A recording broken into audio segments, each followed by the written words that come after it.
वर्षी लवकर या, Ganpati Bappa Morya. Hello friends, welcome back to my channel. मैं सुनीता आप सभी का स्वागत करती हूँ मेरे चैनल के एक नए वीडियो में। तो आज है बप्पा का विसर्जन। तो आज सुबह से ही बप्पा की विसर्जन की तैयारी शुरू हो चुकी है और आप बने रहिए मेरे वीडियो में। तो पुष्पा दीदी और साक्षी दीदी आ चुके थे सुबह ही मेरी हेल्प के लिए। तो उन्होंने ये जो सारे वेजिटेबल्स हैं वो काट के रखे हुए थे। तो मैं यहाँ पर अभी बप्पा के विसर्जन के लिए जो नैवेद्य होता है और वो मैंने वेज बिरयानी बनाने वाली हूँ। तो उसकी जो सारी सामग्री है वो यहाँ पर जो सारे वेजिटेबल्स थे यहाँ पे। तो यहाँ मैंने बासमती चावल लिए थे। तो जो गेस्ट आने वाले थे वो ज़्यादा थे, इसलिए मैं चावल को भिगो लूँगी। बाद में पतीले में मैं ऑयल डालूँगी, उसमें डालूँगी जीरा, उसमें डालूँगी सारे खड़े मसाले और तेज पत्ता। तो इन सारे खड़े मसालों को मैं अच्छे से तेल में फ्राई कर लूँगी, जिससे उसकी जो खुशबू है वो तेल में अच्छे से घुल जाए। तो अब हम राइस की तैयारी कर रहे थे। तो मैं और साक्षी दीदी हम दोनों ही थे। तो यहाँ पर मैं उसमें डाल लूँगी प्याज और प्याज को अच्छे से तेल में फ्राई कर लूँगी। जो हमारे क्वार्टर्स की लेडीज़ थी, हमने उन सबको 5 बजे विसर्जन के लिए बुलाया था। तो हमें ये सब कुछ जल्दी जल्दी निपटाना था। तो इसमें मैंने डाल दिया कड़ी पत्ता और फिर उसको अच्छे से फ्राई करने के बाद उसमें मैंने डाल दी ये हरी मिर्च। और हरी मिर्च को भी तेल में अच्छे से फ्राई कर लेंगे। तो जो प्रसाद हम बनाने वाले थे वो मैं ज़्यादा तीखा नहीं बना रही थी, क्योंकि विसर्जन के लिए बच्चे भी आने वाले थे।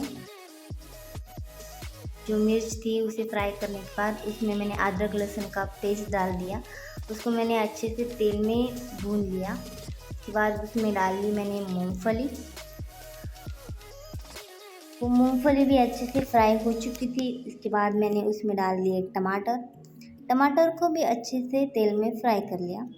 उसके बाद उसमें डाल दिए मैंने आलू।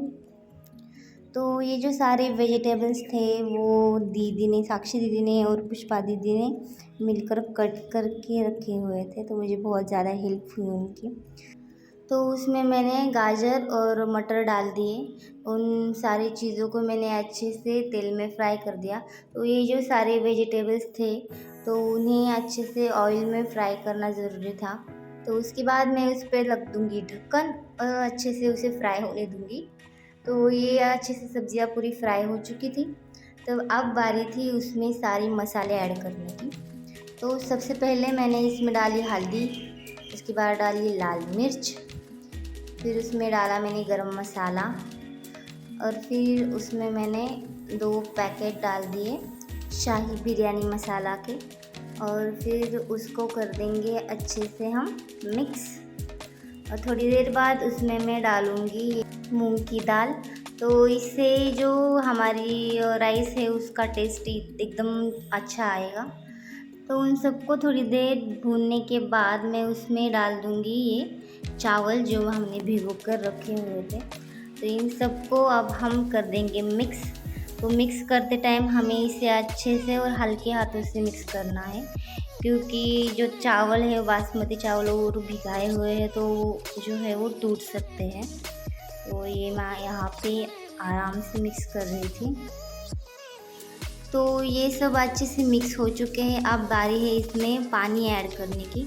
तो मैं इसमें पानी डाल दूँगी और उसे भी अच्छे से इसमें मिक्स कर दूँगी।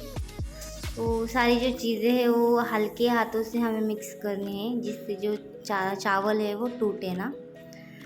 तो उसमें मैं और थोड़ा सा पानी ऐड कर दूँगी और इसके बाद यहाँ पे मैं सॉल्ट, नमक डाल दूँगी।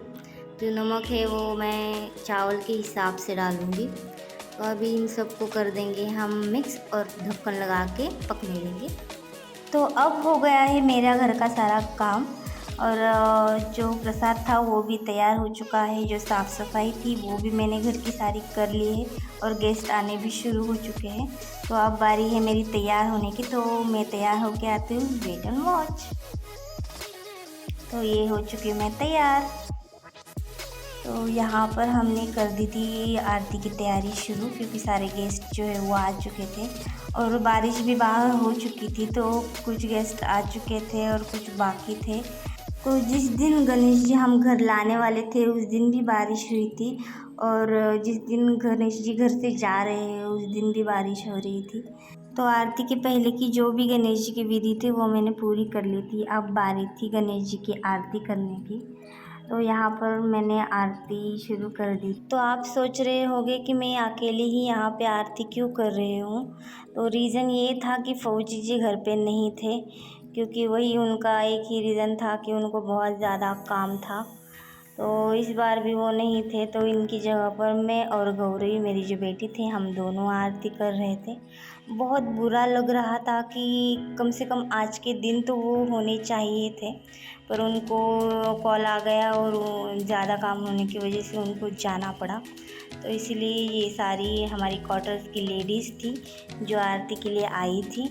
तो हम सब ने मिलकर गणेश जी की आरती कर ली और सबको मौका मिला गणेश जी की आरती करने का।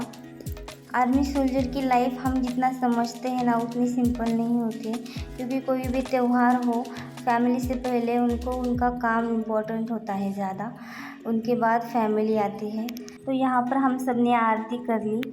उसके बाद मैंने भगवान जी से प्रार्थना की और फिर हमने थोड़े से डांस वगैरह किए, अच्छे से एंजॉय किया। और फिर बारी आ गई गणेश जी का विसर्जन करवाने की।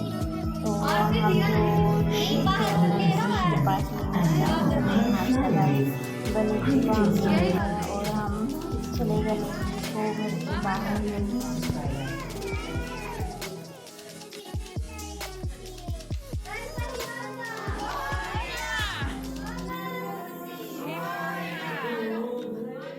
तो गणेश जी का जो विसर्जन है वो हम घर पर ही करने वाले थे, क्योंकि बाहर जाने के लिए फौजी जी नहीं थे और जो हमारी क्वार्टर्स की सारी लेडीज़ थी उन सभी को गणेश जी का विसर्जन अपनी आंखों के सामने ही करवाना था, क्योंकि उन्होंने कभी भी देखा नहीं था। क्योंकि उनका जो कल्चर होता है वो थोड़ा सा अलग होता है, तो उनको बहुत ज़्यादा उत्सुकता थी हमारा गणेश जी का विसर्जन देखने की। तो हमने सोचा कि चलो हम घर पर ही गणेश जी का विसर्जन करते हैं, जिससे सारे लेडीज़ भी देख लेंगी। और हमने फिर आरती वगैरह कर ली गणेश जी के अच्छे से। गणपति बाप्पा मोरया, पुढच्या वर्षी लवकर या।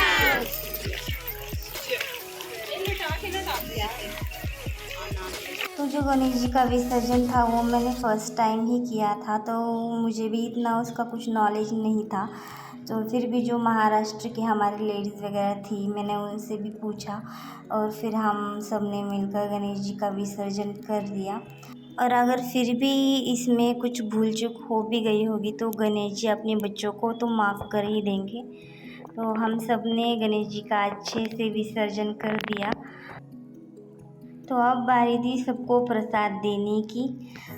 तो हमारे क्वार्टर्स की जो सारी लेडीज़ हैं वो बहुत ही हेल्पिंग नेचर की है, उनसे हेल्प मांगने की ज़रूरत ही नहीं पड़ती है, वो खुद से ही हेल्प करने के लिए आ जाती है। और फौजी जी तो घर पर नहीं थे, तो मेरी सारी जो भी हेल्प थे वो सारी दीदियों ने मिलकर की। अगर वो ना होती तो ये सब कुछ मैं अकेले हैंडल ना कर पाती। और सबको थैंक्स, और सबसे ज़्यादा पुष्पा दीदी और साक्षी दीदी को, क्योंकि वो दोनों सुबह से ही मेरी तैयारी में बहुत ज़्यादा मदद कर रही थी। तो यहाँ पर हम सब ने मिलकर प्रसाद खा लिया। तो यहाँ पर गणेश जी का विसर्जन हो चुका था। तो ये जो जगह थी इतनी खाली खाली सी लग रही थी, मेरा तो मन ही नहीं कर रहा था कि मैं वहाँ पर देखूँ। और इतने दिनों तक गणेश जी हमारे साथ थे, अब वो हमें छोड़कर चले गए हैं, तो बहुत ज़्यादा बुरा लग रहा था। गणेश जी को विघ्नहर्ता भी कहा जाता है और आशा करती हूँ कि गणेश जी अपने साथ हम सभी के विघ्न जो है वो हर लें और अगली साल जल्दी आए और हम सबको उनकी सेवा करने का मौका दें। तो ये भी गणेश विसर्जन का वीडियो आप सबको कैसा लगा कमेंट में ज़रूर बताना। अब ये वीडियो मैं यहीं पर स्टॉप करती हूँ, आपसे मिलती हूँ नेक्स्ट वीडियो में। तब तक स्वस्थ रहे, मस्त रहे। जय श्री गणेशा।